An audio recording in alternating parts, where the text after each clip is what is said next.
esas oyunculuk. Oyunculuk. Evet. Şimdi ne demek istediğimi anlıyorsunuz. Yani olanla yetinmiyor. Sence oyunculuk nedir? Oyunculuk olmaktır bence. Yani bir şeyi taklit etmek, oynamak değil de olmak. Çok önemli bir şey söylüyor. O adam olmak. O Aynen. canlandırdığın Aynen. adam olmak. Yani onu oynamak olmuyor. Onu oynadığınız zaman karşıya geçmiyor zaten. Evet. O elektrik geçmiyor ve o zaman önemli. zaten çok yani sürpriziniz olmaz oyunda. Yani ne yapacağınız her zaman tahmin edilir. Ama öbür türlü o karakterin içerisine girdiğiniz zaman o andan itibaren siz de ne yapacağınızı aslında çok iyi bilmiyorsunuz. Ya, enteresan. Doğru. Yani o spontan durumun içerisine bıraktığınız zaman çünkü o artık Ali'de kontrol. Akıyor. Doğru. Kenan'da değil yani. Başka bir hale geliyor İşte ve ama.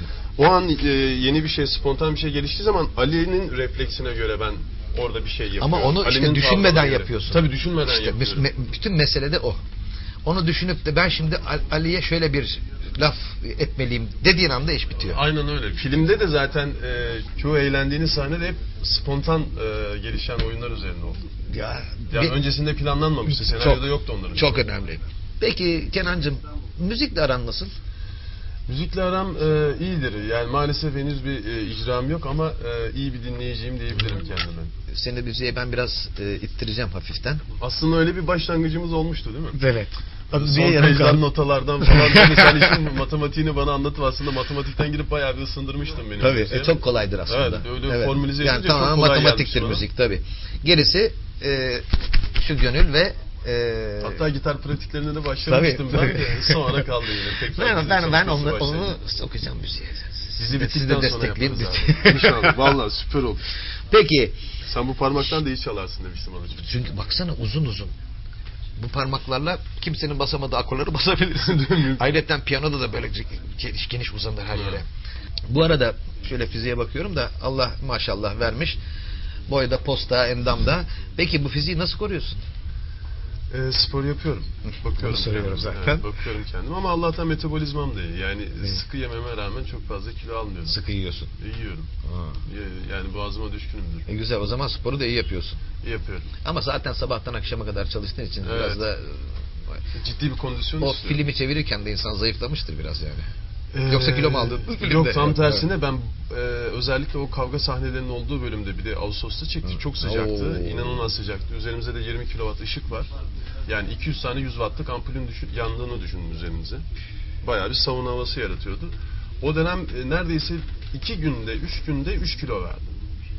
O güzel. Yani bir anda böyle erimeye başladım. Aman çok kilo kaybedeceğiz yani sıcaklar ve efordan dolayı. Çünkü kilo devamlı da tutmayacak. O kötü. Doğru, bir şişman bir zayıf. Çok güzel. Peki spor yapıyorsun. Yapıyorum. Onun dışında yaptığın başka sevdiğin, yapmadın ama sevdiğin sporlar hangileri? Valla izlemesini futbol izlemeyi seviyorum. Seviyorsun.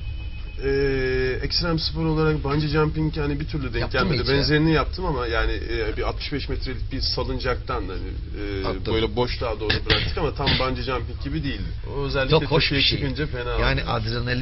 adrenalin oradan kendinizi aşağı attığınız zaman uçuyor muyum, ölüyor muyum, öyle iki duygu birbirine karışıyor. Çok güzel. Düşene kadar o serbest düşmede herhalde. Merak ediyorum, o en sonunda bir gerilme noktası var, o ipin böyle tak diye. O sırada bele falan böyle omurgaya bir yumuşatıyor abi o ana kadar tabii. Yapmıyor mu bir şey? Tabii yok yani lastikte olduğu için o ana kadar yumuşatıyor son anda zaten çekiyor. Peki sana şimdi bir uzman sorusu. Küresel ısınma. Küresel ısınma. Ne düşünüyorsun bakayım? Küresel şu son günlerde çok ciddi bir konu bu ve zaten son günlerde değil, eskiden beri ciddi de biz son günlerde ciddiye almaya başlıyoruz. Yeni konuşulmaya başlanıyor. Yani çok büyük bilimsel tezler var. Hatta bunun bazılarına bilimsel spekülasyonlar diyorlar ama en iyi ihtimalle 2050'de Norveç'te denize girebileceğiz. Bu sene ilk defa bu kadar net yaşadık. Küresel ısınmanın yani Türkiye üzerindeki etkisini en azından bu kadar net yaşadık. Ankara'da ciddi bir kuraklık durumu var. Barajları çok az oranda dolu. İstanbul'da keza öyle. Kar yağmadı, yağmur yağmadı. Ve bunun önüne geçilebilecekse ancak herkesin bireysel olarak bir çaba göstermesi gerekiyor. Çünkü hakikaten önüne geçmemiz lazım. Bunun şakası yok. Hani bunun şakası yok. Çok kötü. Çünkü eğer böyle devam edersek 10 yıl sonra çok daha vahim sonuçlarla karşı karşıya kalabilirmişiz. Onun dışında ben yani şu yazı rahat geçirebilmemiz adına yani herkesin evinde harcadığı suya, harcadığı elektriğe dikkat etmesi gerektiğini düşünüyorum. Çünkü yoksa bu yaz kuraklık yaşayacağız. Yani Çok bu yaz güzel. duş alacak su bulamayacağız. Yani hem Ankara'da hem İstanbul'da. %100 katılıyorum ve gerçekten bunu çok ciddi almamız gerekiyor. Yani bu şaka değil. Bireysel O olarak yüzden dikkat de etmemiz özellikle gerekiyor. bu konuyu konuşmak istedik ikimiz de. Bu konuyu açmamız belki bir fırsat yaratır. İnsanlar bu vesileyle bunu tekrar hatırlarlar. Bunun üzerine arkadaşlarla ilgili bakalım bir projemiz var inşallah. Öyle mi? Hayata geçireceğiz, evet. Her bütün türlü insanlara desteği ulaşmak desteği istediğimiz veririm. Animasyonlar olacak, müziğe ihtiyacımız olacak. Güzel, harika. Evet, müzikleri konusunda. O zaman seve seve ben de o konuda yardımcı olurum. Geçen gün bir televizyonda o Eskimolar köpeklerle gidiyorlar. Bir yere geliyor, köpekler gidemiyor.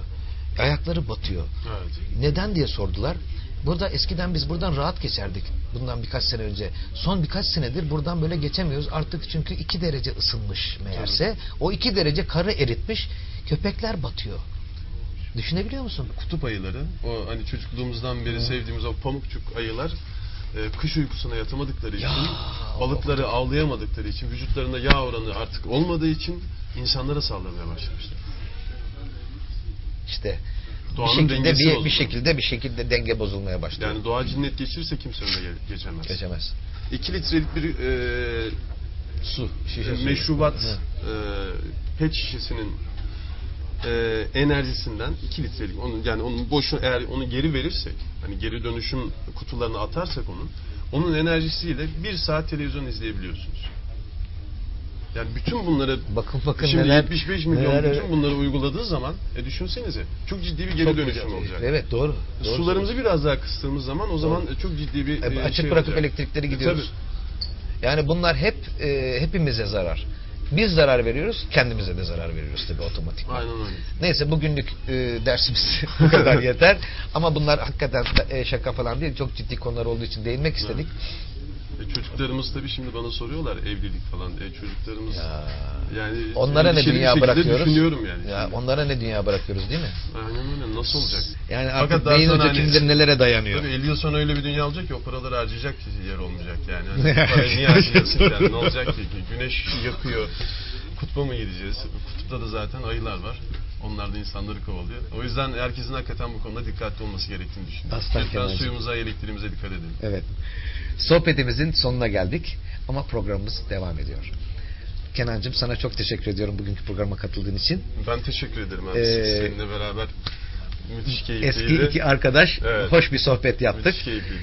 Görüşmek üzere, hoşça kalın.